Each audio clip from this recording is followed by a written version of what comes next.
long as I got a face, get what I mean, Andy?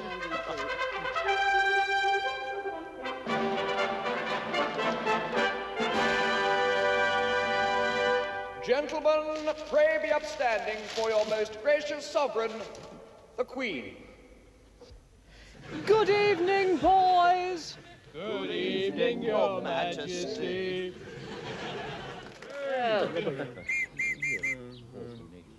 Now come on, everyone. Do hurry along. Don't dawdle, Geoffrey, or I'll send you to Northern Ireland. Places, everyone. Over here, Leon, down the front where I can see you. Everyone face front. Smile, please. Michael, ready. 1, 2, 3. Isn't she lovely? Louder! Come on, put some gumption into it. A little bit more feeling, Leon, please.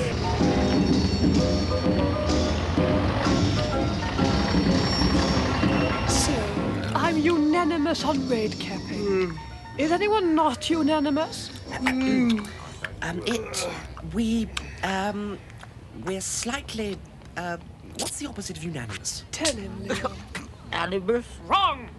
The opposite of unanimous is fired! Please, sir. Thank you. Geoffrey, this is a French one. Loves, darlings, thank you immensely for this wondrous donation. Why do you insist on keeping these splendid gifts upon me, a man? Turn round, pay attention. What was that, Norman? It's going to be... nothing. Norman, I distinctly saw your lips move. If you've got something to say, you can say it to the whole cabinet. Shut up, Norman! Speak up, man, for God's sake. Say what you mean. You're not on a platform now. Nigel pinched my pen. Nigel? He did. Is this true? You know my policy on stealing from one's friends? Cabinet. What do we call it when people go around stealing other people's property? You! A free market economy? Rubbish! What do we call it, David? Socialism. Well done, David. Perhaps we can get on with the nasty business of the unemployment statistics. Now, 5 years ago, I asked you all to have a look at them at home and bring along any ideas. Geoffrey, let's hear yours, shall we? I did do them, honestly, but I left them on the bus. I see. Write out 1,000 times I must not use London transport. Nigel, don't do that. Michael, is that a note I saw you passing to Leon? It was. Read it out, Michael. I'm sure the whole cabinet would like to hear it. Right. It says, white paper on the return of the Falklands. What? How often have I told you that cabinet time is not to be used for hobbies? Throw it in the bin, Michael. All right, dismiss. Oh, yes it is. And after lunch, as a special treat, we'll discuss defence. Clever. Good boy. Good boy.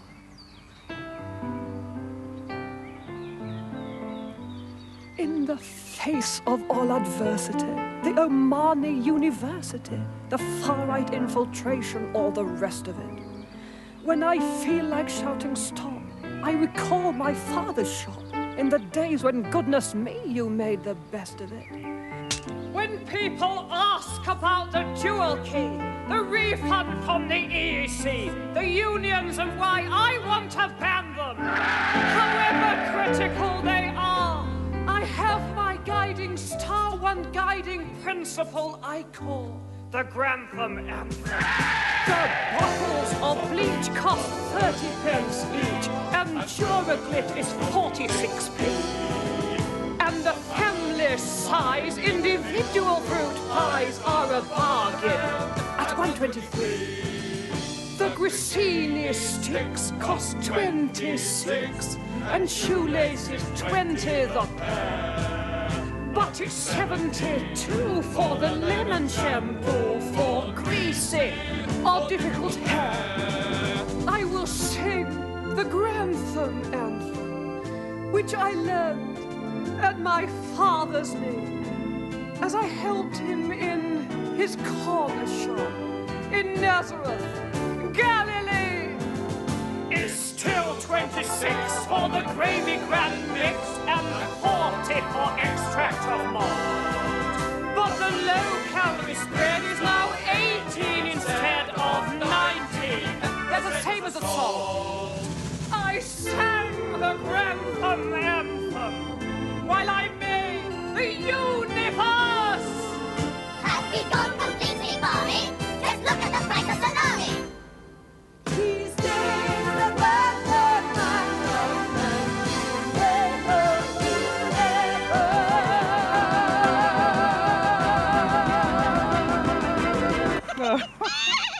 I'm ready to see you now, Mom. Come. Good morning, Mom. So, Mrs. Thatcher, how are all the Nazis in the Conservative Party? I can assure you, Mom, there are no Nazis in the Conservative Party. Mom, your curtain is moving. But surely I thought your father was a German grocer. A Grantham grocer. My father was the King of England. Be that as it may, Your Majesty, there's only one woman in power who really matters. You mean Esther Ranson? Yes, but I don't count TV personalities, like you, for instance. That's a good one. Your Majesty, I fear there may be an intruder behind that curtain. Oh, don't be absurd, Mrs. Thatcher. Security here is so tight, not even the corgi's wind moves freely about the palace. More's the pity. Oh, do excuse me for a moment, Mrs. Thatcher.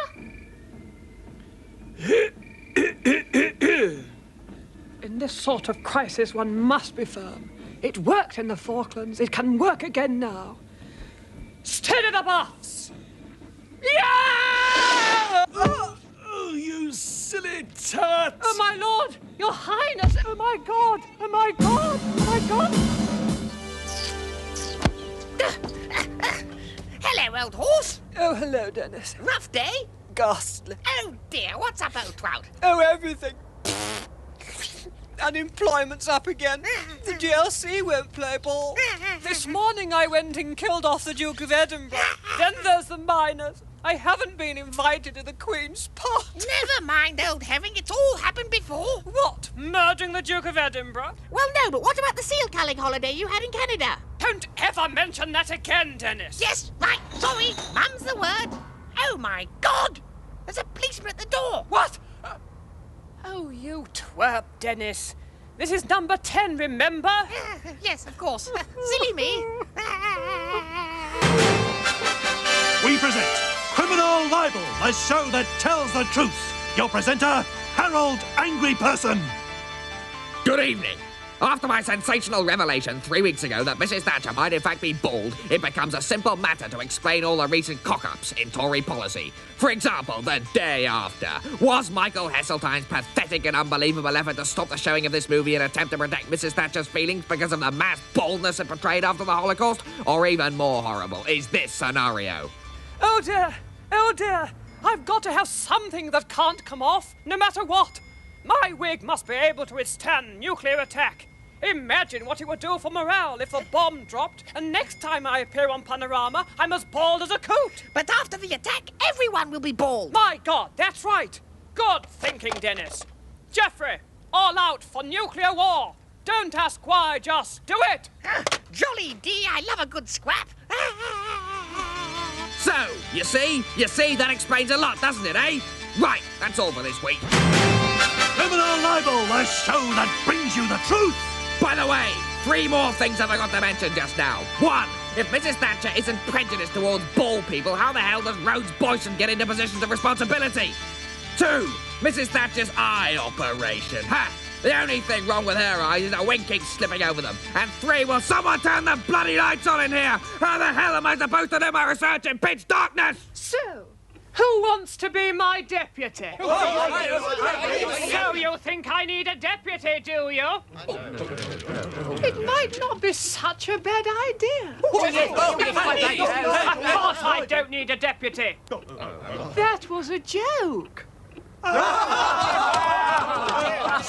up!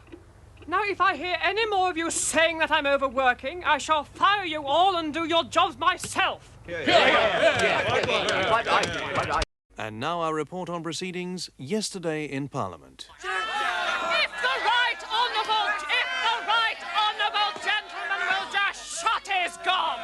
Now up yours, Buster. Come here and say that.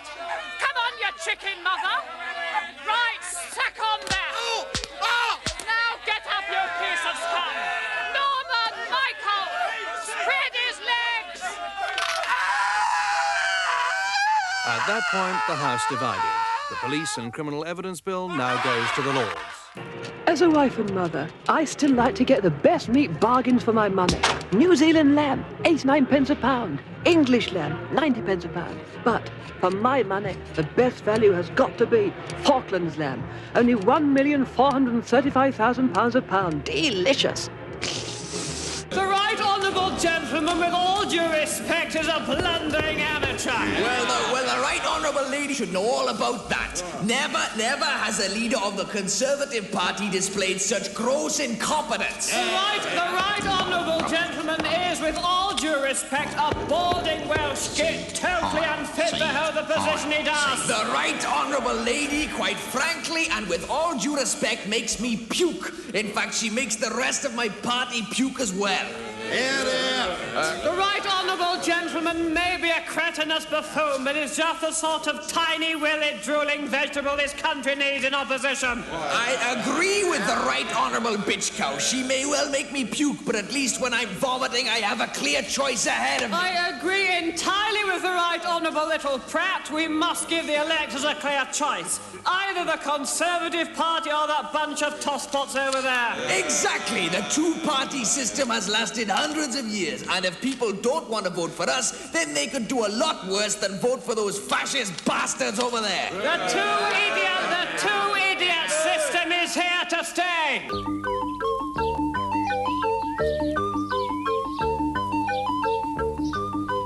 So, now here's Ronald Reagan with his trusty poodle Maggie. And it's straight on to the obedience test. Sit. Beg. Let me have the use of your air bases. Oh, there really is a special relationship between master and dog. Yes, a real prize bitch, this one. Can you guess who they are? We bet you haven't guessed so far. Shall we tell them? Let's. We're wets.